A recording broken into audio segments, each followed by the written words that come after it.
5 quick tips if you're going to submit a low offer. These things will help your offer have a better chance of getting accepted or at least countered if it isn't a super desirable or high priced offer.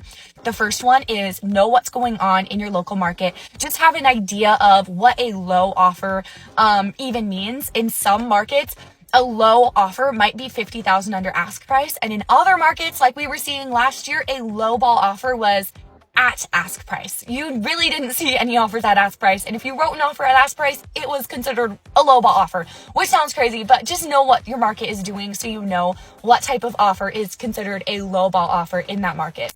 Tip number 2 is have your agent call the listing agent before you write up your offer. This is something that we do every time we're going to write an offer for a buyer. We will always call the listing agent. They're not allowed to give us any information legally as to if there's, what the other offers, if they have any other offers, what those other offers are, what the seller's willing to accept. They're not allowed to tell us any of that, but we can get a feel for the seller's motivation, that type of thing by talking to the listing agent on the phone, which can help us decide what exactly we want to offer. Tip number 3 is be respectful of the sellers. This could be the place where the sellers raise their family, or they might be in a situation where they really don't want to sell, but they're forced to. So just be respectful of them. When you write your offer, try not to offend them.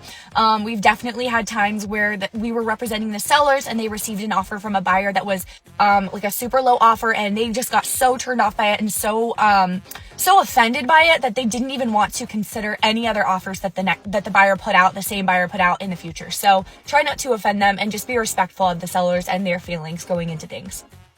Remove as many contingencies as possible. If you're trying to get a deal on the price, don't expect for the seller to leave any personal property in the home or, do any repairs. Try to be flexible with them as far as closing goes. If you're trying to get a lower price or writing an offer with a lower price, try to remove as many of the other contingencies as possible and be as flexible and willing to work with the sellers as possible on everything else.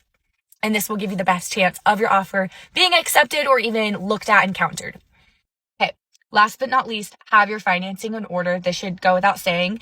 And this really is for any offer you write, not just if it's a low offer, but no matter what the offer is, have your financing in order. That's really, really important. Be sure to follow for more real estate tips.